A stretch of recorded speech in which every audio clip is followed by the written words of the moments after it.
self-image. How you see yourself is the limit of who you will become.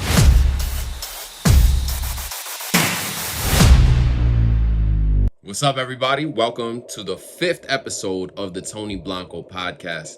Today's episode is called How to Become the You You Desire. It's all about the implementation of, the process of, the steps towards becoming the you that you may not even see in your own mind. And that's one of the most essential steps. We're going to be discussing desire, thoughts, and self-image. We're going to be speaking of taking action and applying yourself, developing yourself. And last but not least, practicing gratitude, acceptance, and remembering not to settle. Now, there is a little bit of construction going on in the house, so if there's some noises, that's totally okay. Just disregard that. All right. First and foremost, we're going to be talking about desire, thoughts, and self-image. That's the construction I'm talking about. That's how we got important things to talk about, all right? Desire is the very first step. Your thoughts are very real things. So what you think of in the mental plane is exactly what's going to occur in the physical. What you think of and what you want, what you desire, what you see up here is what will become on the outside.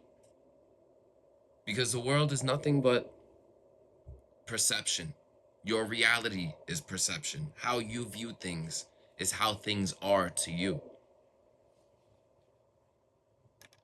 Thoughts are real things. We know this. Now, if you have a desire to become, then you will feel whether or not the actions that you are taking are leading you closer to that desired goal. I've been told, and I've come to find out, that if you do not have a desired outcome, your process is meaningless because you're essentially doing things without a finish line. You're running the race without a goal, okay? So to have a desire, to have a want, and the outcome that you see is much easier because then you could work backwards from it. You need to know what the thing that you're working towards is, and then you could break it down much more simply. It's not as simple as, oh, I want to get rich. You need to set an incrementational goal. You need to set a number that you can actually do the reverse math and be like, okay, I want 100,000 this year. Now, what does that look like backwards? That looks like there's 12 months in a year. Divide the 100,000 by 12. Now you know what number you need to hit every month. Then you know what number you have to hit every week. Then you know what number you have to hit every day. You understand what I'm saying? That math will help you to get to basically, okay, if I need to make this much a day, then I can now decide on what product to either sell or what service to provide that's going to enable me to charge those prices and enable me to garnish those results. You get what I'm saying? And the last part of part 1, we talked about desire and thoughts, and now self-image. How you see yourself is the limit of who you will become. How you see yourself is the limit of how far you will go, how far you will grow, how much you will succeed. See, if you see yourself as a lowly person who is not capable of acquiring great riches and great wealth and great success in your life, then you will stay in the image of self no matter what happens, because nobody's coming to save you. Nobody's going to give you the things that you desire, if on top of that you don't even know what you desire. So thoughts are very real things, and how you see yourself in your visualizations is where you are heading towards That essentially is your desired goal, your desired outcome, how you view yourself. And we all have to work on this. It's very recent that I realized the importance of a self image. Now I'm developing my self image. When doubt comes and rears its ugly head, you batter that shit. You have to beat doubt up with a positive, amazing self image of yourself. And if there's something you don't like about yourself, you have the power to change it. You see, if you are thinking the most optimal you, okay? And you see yourself in your head, you see yourself, you're visualizing it, and you're like about to do an action that is counterintuitive or counteractive into the who you want to become, you get to make a decision at that point in time. Oh, you know what? That's not going to lead me to the person who I want to become. So you get to make that decision of whether or not to move forward with the bad choice or to make a good choice. And this is I know it wasn't necessarily supposed to be part of the script, but transmutation. All right. So when you are negating something, it's much easier to turn it into a positive rather than just, no, I'm not going to do that. And then just sit there. Well, you're just going to say no and just sit. No, you have to take action. You have to move.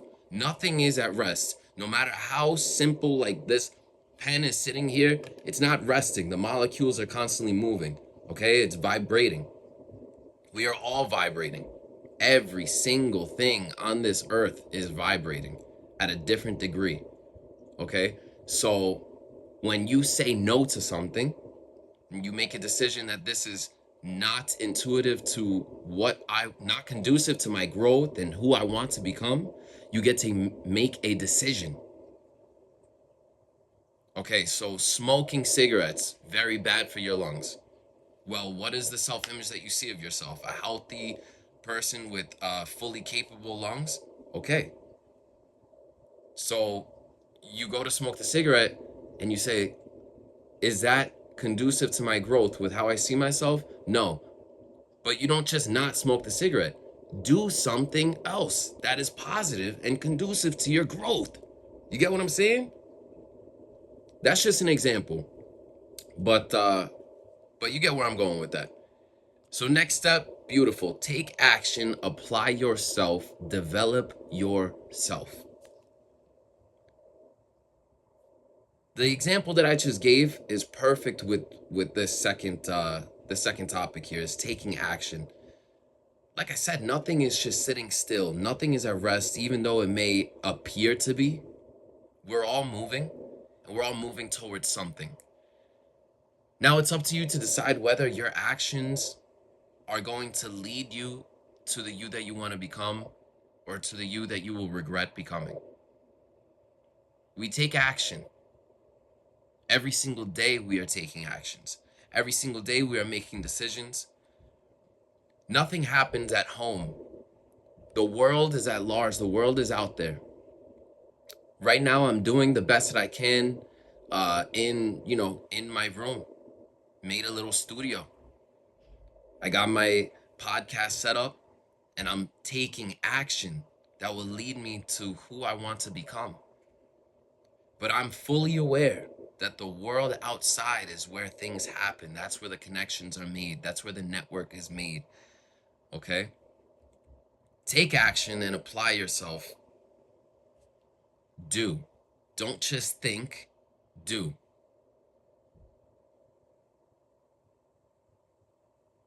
Thoughts and desires and your self-image will help you to understand the what needs to be done.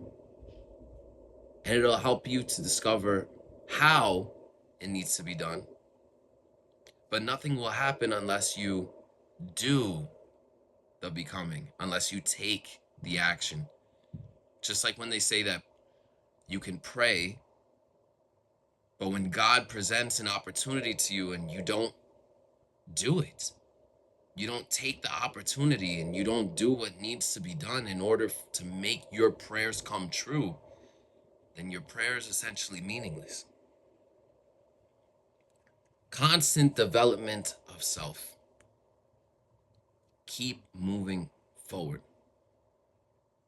We've already established that we are always moving, even when we may appear to be at rest, and that our decisions will lead us either to or away from what we want to become. And with our actions, we must be constantly developing ourselves. So the self image can grow, can change, can develop, and your actions that you take will help you do just that. You may notice that my rate of speaking, my tonality, what I'm speaking about is different from the first 4 episodes. That's because part of my journey and part of the development of self has been acquiring new knowledge constantly, constantly acquiring new knowledge. This is something that I love to do. It's something that I may go as far as to say I'm obsessed with. You know, it's like reading audiobooks or listening to audiobooks, reading books, acquiring new knowledge that is going to work towards the self that I want to become. I'm doing exactly what I'm sharing with you guys about. Now, going into the last topic, practicing gratitude, practicing acceptance, and not settling. So, you develop a self-image, you develop a desire and work on your thoughts, understanding that your thoughts are very real things. You take action, apply yourself, develop yourself. And what do you do then? Because you know that change happens in incremental stages, it happens small. Well, you practice gratitude. The prayers are not, God, please give me this, or God, I want this. It's, thank you, God, for allowing me to do this. Thank you, God, for giving me this. It's a practice of gratitude because you are grateful for the life that you get to live and for being able to move forward. You're grateful for all the things that you've done for yourself. Acceptance. We must be grateful to practice that highest level of vibration, gratitude, and love. That's the highest vibrations that exist. Accept yourself, because if you don't accept yourself, you won't move forward. You have a low self-image of self. Accept yourself, but do not settle. That's the caveat to that. You accept the you accept the you that has these desires and thoughts to become greater, and you don't settle, okay? So those things right there go hand in hand. Self-acceptance, however, the understanding that you are on a journey that is constantly evolving, and so you refuse to settle, okay? I'm 2.5 years deep into this fitness journey of just nonstop working out.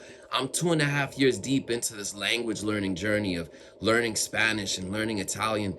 I understand that I'm not yet where I want to be, and I accept myself. I accept myself for the growth that I'm taking on, but I am not settling. See, that's the key difference. If one just accepts where they are in life and they are content and settled, then they are no longer accepting new information, no longer acquiring new knowledge. Okay, they're no longer taking new actions towards the development of self. But when you accept yourself because you know you're moving towards greatness, because you refuse to settle, that right there is that key. That's that master key. Believe in yourself, love yourself, accept yourself, but push yourself towards the self-image that is optimal, and constantly develop and evolve that self-image, and you will grow beyond belief, okay? Now, quick recap. Desires, thoughts, and self-image, they're all up here. What's up here will lead to out here.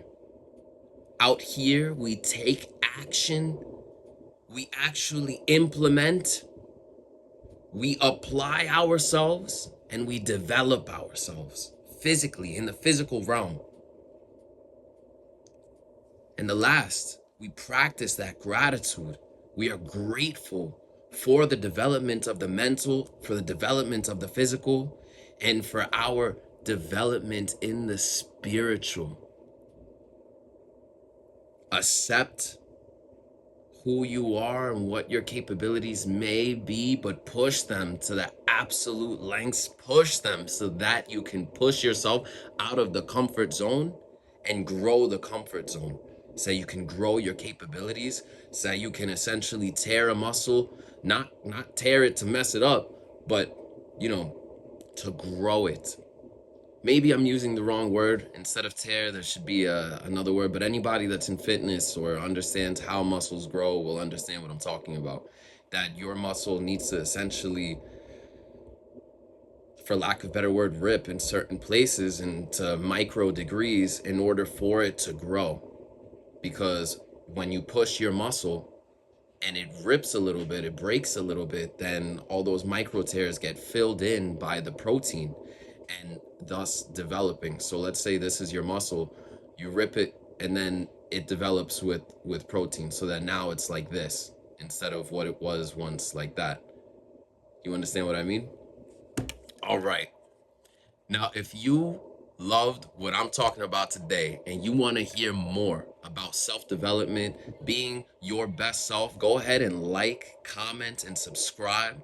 I appreciate you all for being here. You could have been anywhere else on the internet, but you here rocking with Tony Blanko. I appreciate you. I love you. And until next time, peace.